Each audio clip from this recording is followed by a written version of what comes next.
এই মুহূর্তে আমরা আবারও খুব দুঃখজনক খবর নিয়ে দর্শকদের কাছে হাজির হচ্ছে মুর্শিদাবাদ জেলার সাগরদিঘি ব্লকের বারহালা অঞ্চলের শাহপুর রেল স্টেশন। বারহালা স্টেশন থেকে কিছুটা দূরে ঢিলছুড়া দূরত্বেই ভিন রাজ্যে কাজে গিয়ে মৃত্যু হলো সাগরদিঘি ব্লকের বারহালা রেল স্টেশনের কাছে বাবু শেখ।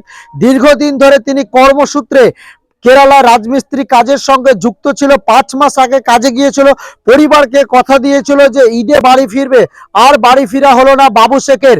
পরিবারে রয়েছে বৃদ্ধ বাবা মা, কোনো ক্রমে মাথায় ঠাঁই গুজেছে বাবু শেখ। একটি খড়ের চালা থেকে ছাদের চালা হয়েছে, দুশ্চিন্তায় দিন কাটছে পরিবারের বৃদ্ধ বাবা মা। পরিবারে রয়েছে 2টি কন্যা সন্তান, ভেবে কুল পাচ্ছেন না। এলাকাবাসী জানাচ্ছে যেটা এলাকায় ভালো ছেলে বলে পরিচিত ছিল বাবু শেখ। কেমন ছিল বাবু শেখ, কি কাজ করতো, আমরা এলাকাবাসীর কাছ থেকে একটু জানবো। কেমন ছেলে ছিল বাবু শেখ? ছেলে হিসেবে খুব ভালো ছিল, আমাদের আত্মীয়, খালাতো ভাই হয়েছে। কি কাজ করতো বাবু শেখ? রাজমিস্ত্রি কাজ। রাজমিস্ত্রি কাজ। কোথায় গিয়েছিল দাদা ওটা? কেরালায়। কেরালায় কতদিন আগে গিয়েছিল? মাস 5 হবে। অনেকদিন থেকে কাজ করতো ওখানে অনেকদিন থেকে কাজ করে, যাওয়া আসা করে, আসে আবার যায় এরকম। আপনার নাম দাদা? আমার নাম রইসুদ্দিন মল্লিক। ধন্যবাদ। তন্ময়, আপনার প্রতিবেশী দেখলাম কতদিন আগে কাজে গিয়েছিল, কেমন ছেলে ছিল এলাকাবাসী? ছেলে খুবই ভালো ছিল, 5 মাস আগে কাজে গিয়েছিল। কি কাজ করতে জানতো? রাজমিস্ত্রি কাজ। কখন জানতে পারে যে মারা গেছে প্রতিবেশী? আমরা সকালবেলায় জানতে পারি যে ছেলেটা মারা গেছে। কি নাম তোমার? আমার নাম তন্ময় শেখ। ধন্যবাদ। আর যারা আছেন কিছু লোক, আমরা একটু জানার চেষ্টা করব কেমন ছেলে ছিল বাবু শেখ চাচা? ভালো ছেলে। ভালো ছেলে ছিল।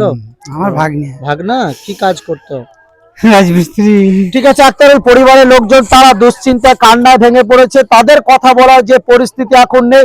একটাই দর্শকদের কাছে আবেদন জানাচ্ছে, একেবারে দরিদ্র পরিবারের ছেলে বাবু শেখ, তার মৃতদেহ কিভাবে ফিরবে নিজ বাসভবনে, অর্থাৎ মুর্শিদাবাদ জেলার সাগরদিঘির বাড়িতে। আবারও মুর্শিদাবাদ জেলার পরিযায়ী শ্রমিক কেরালায় রাজমিস্ত্রির কাজে গিয়ে প্রাণ গেল বাবু শেখ। বছর 35-এর বাবু শেখ। পরিবারে রয়েছে বৃদ্ধ বাবা মা এবং 2 কন্যা সন্তান, ভেবে কুল পাচ্ছেন না। বৃদ্ধ বাবা মার আর্জি যে সাধারণ মানুষের কাছে প্রত্যেকেই সহযোগিতার হাত বাড়িয়ে দিবেন।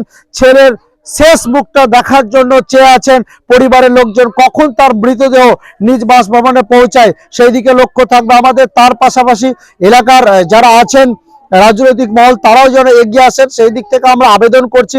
কেননা বাবু শেখই ছিল পরিবারের একমাত্র বৃদ্ধ বাবা মায়ের ভরসা। আর ঘরে ফেরা হলো না বাবু শেখের।